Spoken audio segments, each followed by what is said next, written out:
Louvado seja nosso Senhor Jesus Cristo. Honra e força.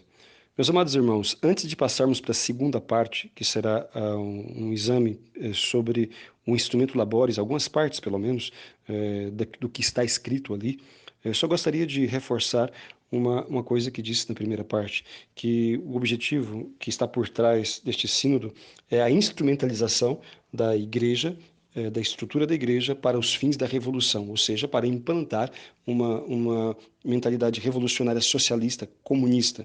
Esta é a finalidade que está por trás. Agora, eu gostaria de explicar isto. Como assim o instrumentalizar a igreja? Esta é a estratégia comunista desde há muito tempo.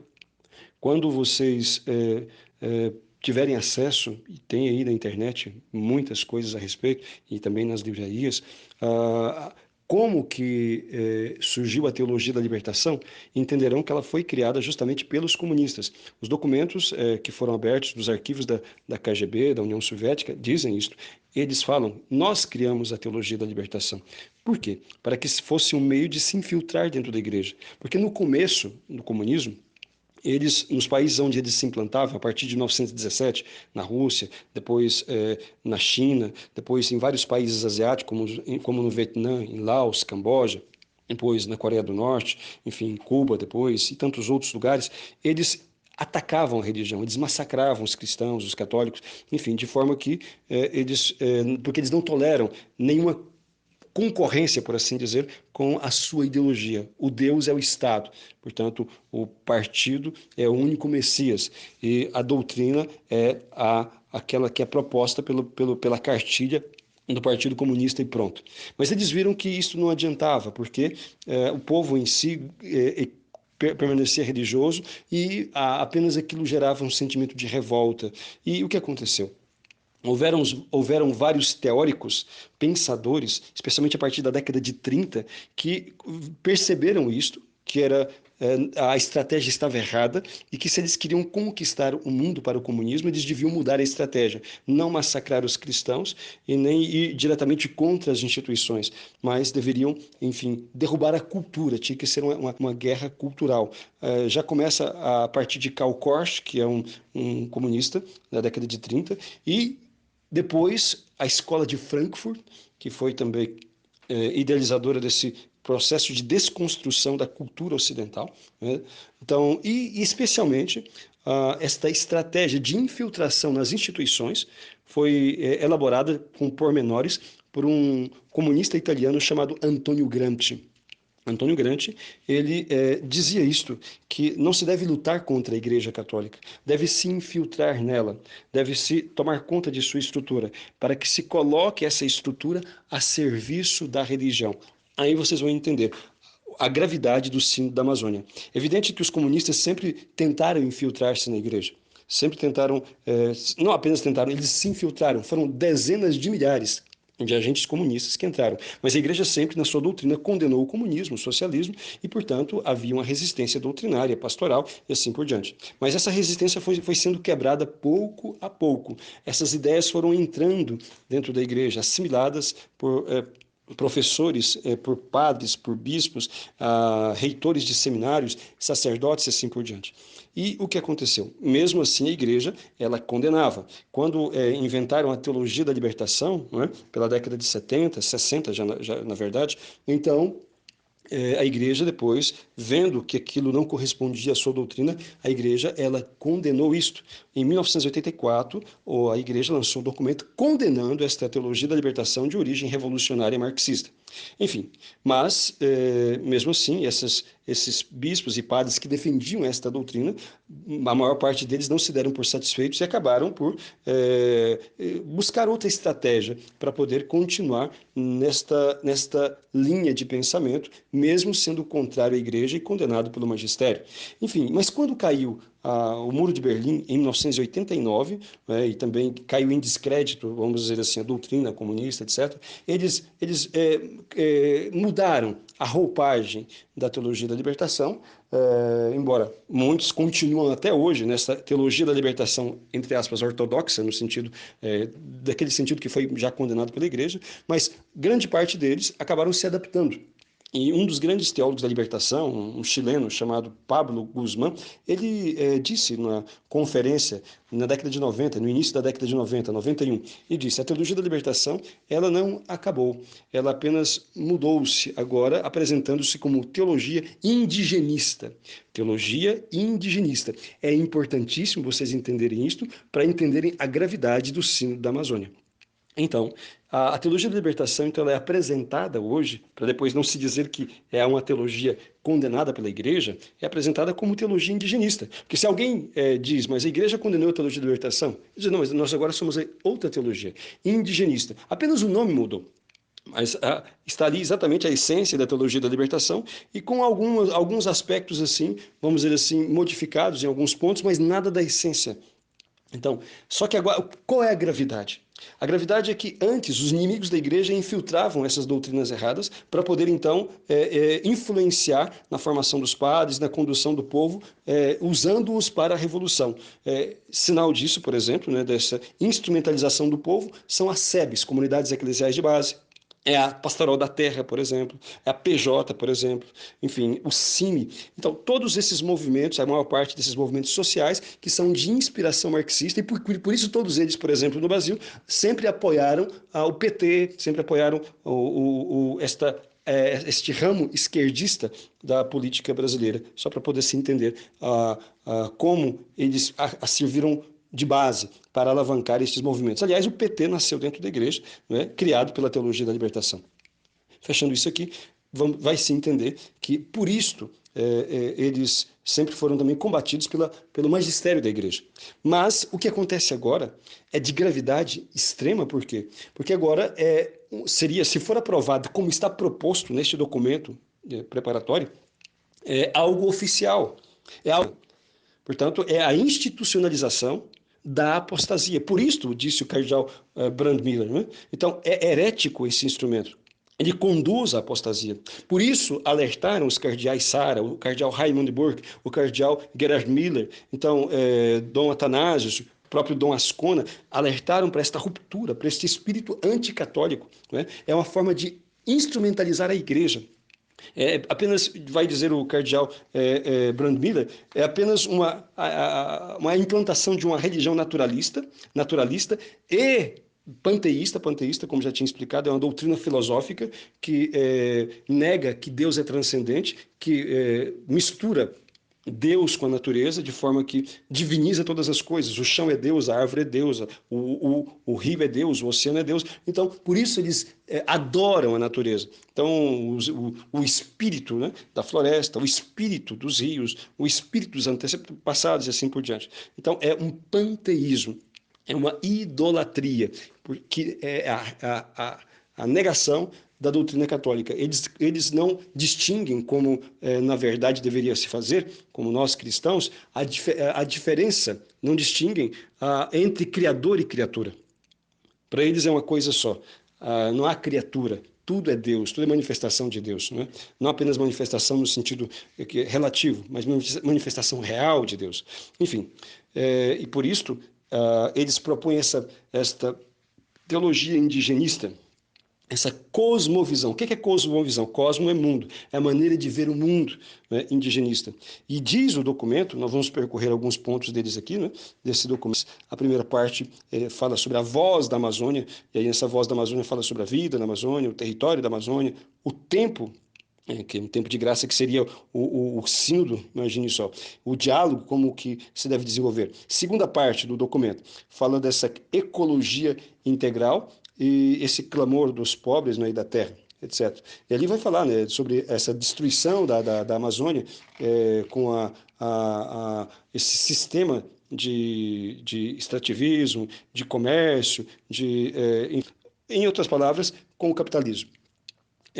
Vai falar sobre os povos indígenas,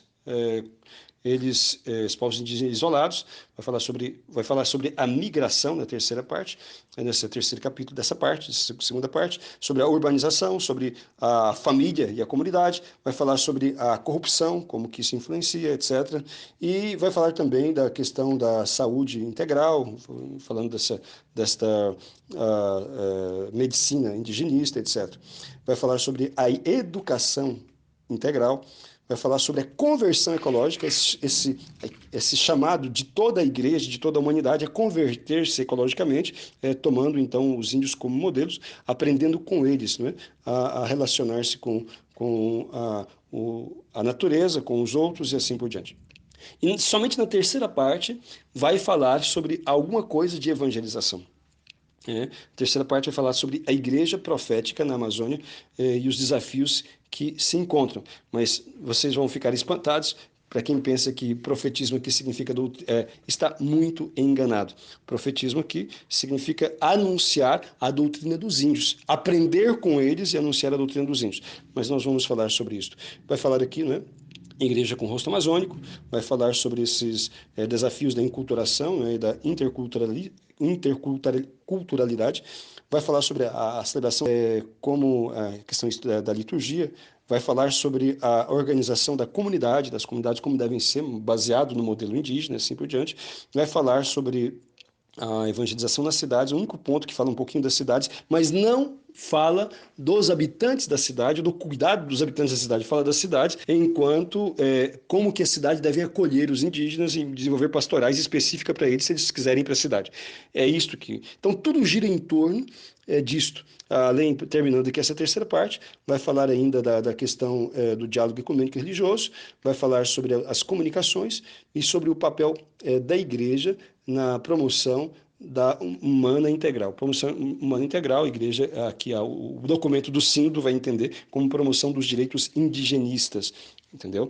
É isto, e com essa fomentação da luta social, bem no estilo da luta de classes marxista.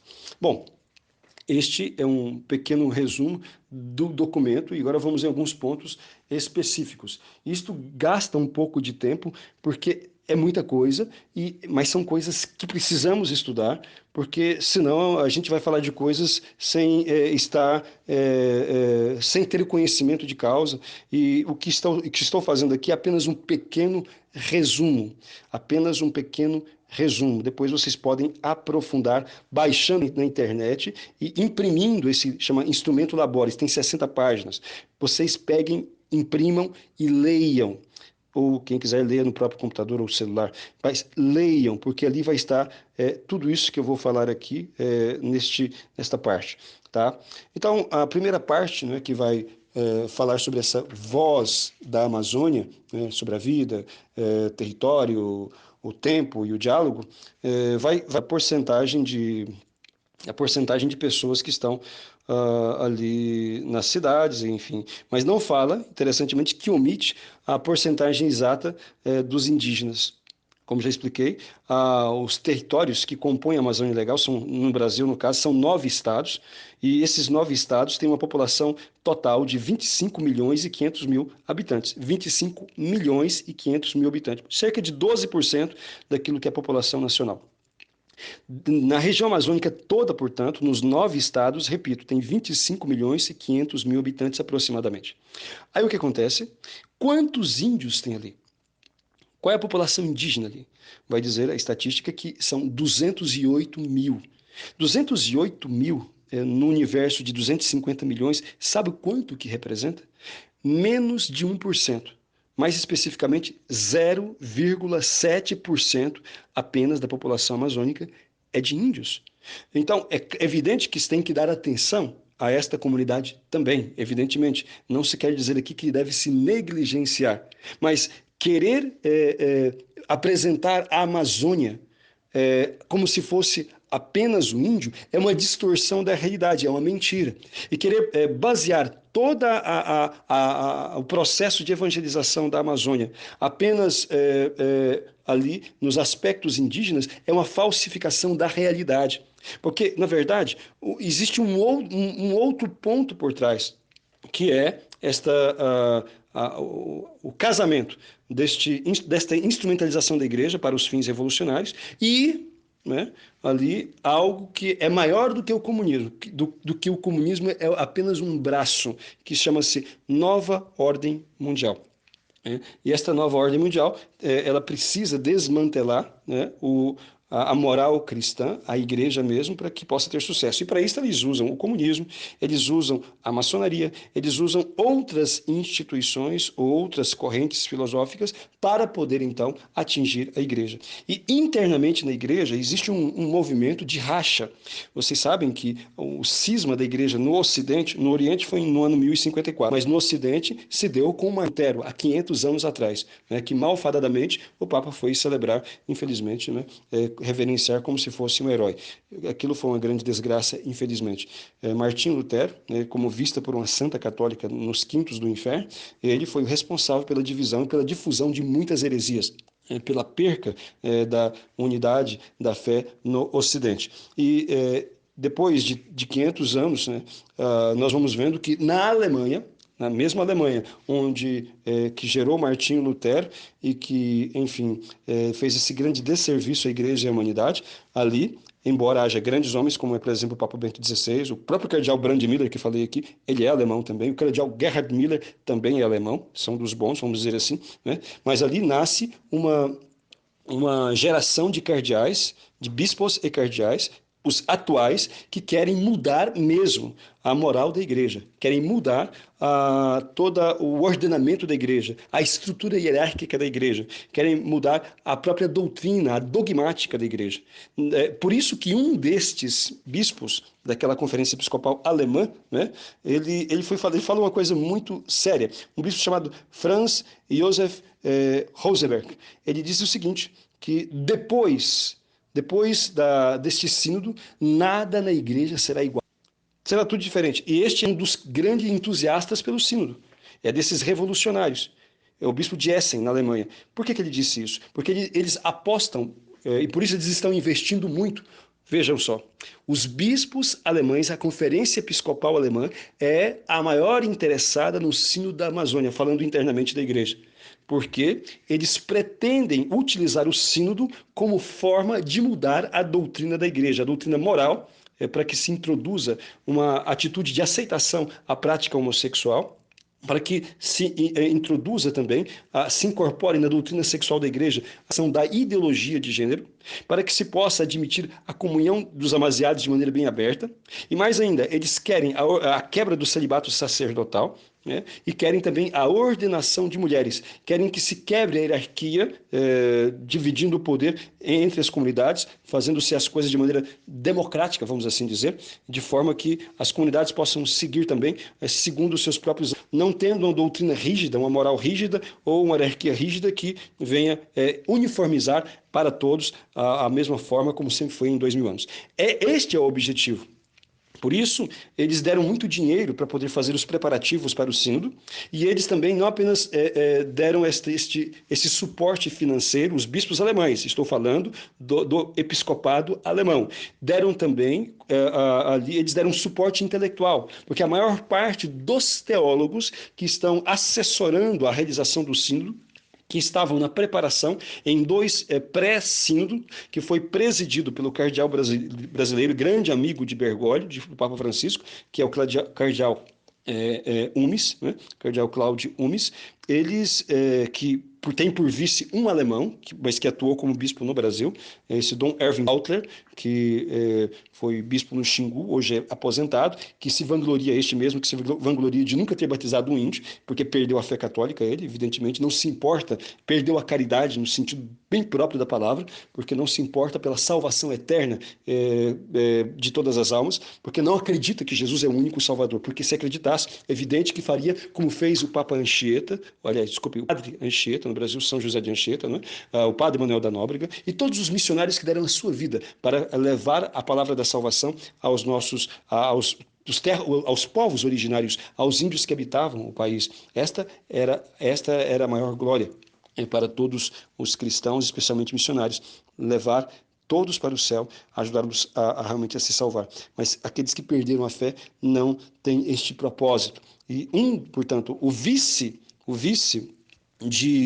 deste cardeal brasileiro, que está responsável como relator do sínodo, é este alemão também.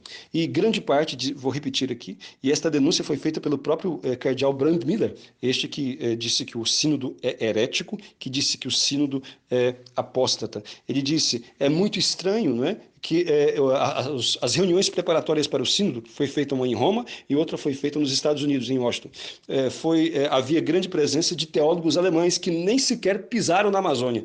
Muitos deles nem conhecem a América do Sul, não conhecem o Brasil, não conhecem a Amazônia, mas estavam ali discutindo sobre o sínodo da Amazônia. Por quê? Porque eles querem usar o sínodo da Amazônia como forma de introduzir estas mudanças que eles querem realizar na igreja. Vou repetir as mudanças principais. A quebra da moral católica, introduzindo a aceitação da homossexualidade e da ideologia de gênero. O que eles querem, e o que eu estou falando não é teoria, não. Podem entrar na internet e ver, por exemplo, só para exemplificar, que o que era presidente da Conferência Episcopal, agora não sei se mudou, mas ele era presidente da Conferência Episcopal, um cardeal chamado Reinhard Marx.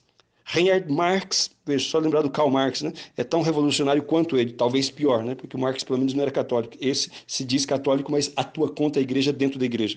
Esse Marx, ele foi basta colocar na internet, ele aprovou um ritual para abençoar os casamentos, entre aspas, as uniões de pares homossexuais.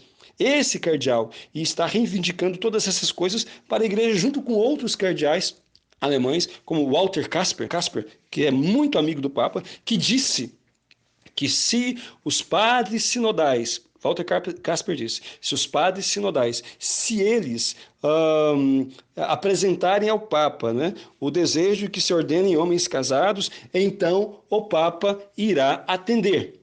Esse é como que assim um grande defensor do Papa Francisco e também alguém em quem o Papa Francisco deposita muita confiança e a quem já fez muitos elogios. E ele disse isso, também alemão, esse Walter Kasper. Esse Reinhard Marx era presidente da Conferência Episcopal Alemã e abençoou, né? Ele tem lutado por essas bandeiras, ordenação de quebra do celibato, a inclusão da questão da aceitação da prática homossexual, a bênção para esses casais homossexuais, casais, entre aspas, né? Esses pares homossexuais e assim por diante. Então, eles querem quebrar a hierarquia católica. Por isso que eles vão falar contra aquilo que eles chamam de clericalismo, a autoridade do sacerdote para distribuir os sacramentos e conduzir a comunidade, né? E vão falar contra esta moral rígida, né? Que exclui, porque não admite aqueles que estão vivendo em uma situação de adultério, de pecado, né? Exclui da comunhão. Na verdade, são as próprias pessoas que, estando vivendo em pecado, se colocam fora da Eucaristia. Não é Deus que as excluiu, elas que se excluíram uma vez que não aceitam aquilo que a igreja, aquilo que a própria palavra de Deus ensina a respeito da moral matrimonial ou da moral sexual. Se a pessoa não quer obedecer a Deus, não tem o porquê ter vida de comunhão com Ele.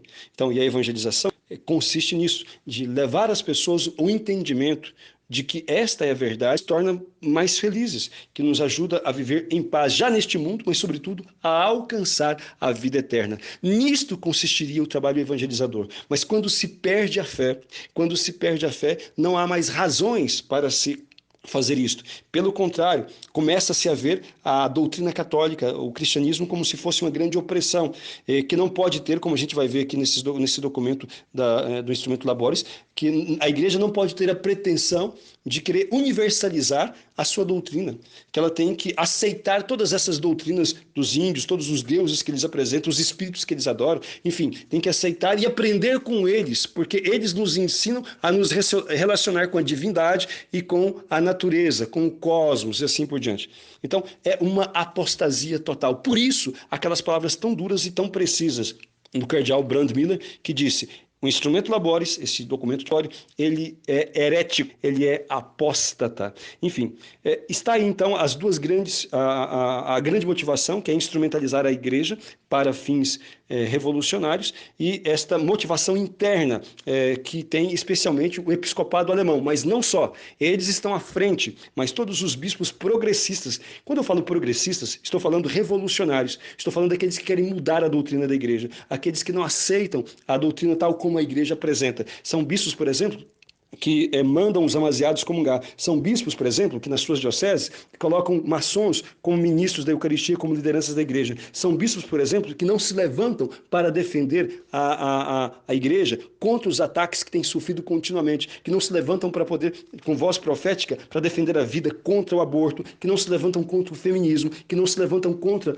o comunismo, que não se levantaram contra o socialismo marxista do PT e assim por diante.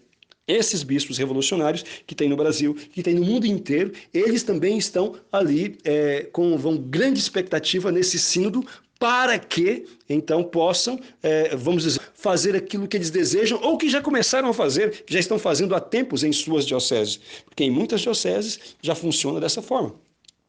Em muitas dioceses, vocês vão ver mulheres concelebrando com padres, vocês vão ver assim, levantando as hóstias, fazendo homilias e assim por diante. Vocês vão ver em muitas dioceses leigos fazendo tudo, praticamente, tudo aquilo que é o serviço sacerdotal, em nome desta desclericalização, em nome dessa dessacralização, que eles usam essa palavra neste documento, dessacralizar a igreja. Eles falam isso abertamente da igreja para que, enfim, possa se ter introduzir a cultura aí e assim as pessoas possam ter uma melhor, vamos dizer, possam ter uma liberdade maior, tá? Então, feitas estas considerações, a gente pode começar a examinar o documento em si mesmo. Como ficou muito grande estas observações antes de começar a entrar no documento como tal, nós iremos ter uma terceira parte e, se precisar, uma quarta. Louvado seja nosso Senhor Jesus Cristo.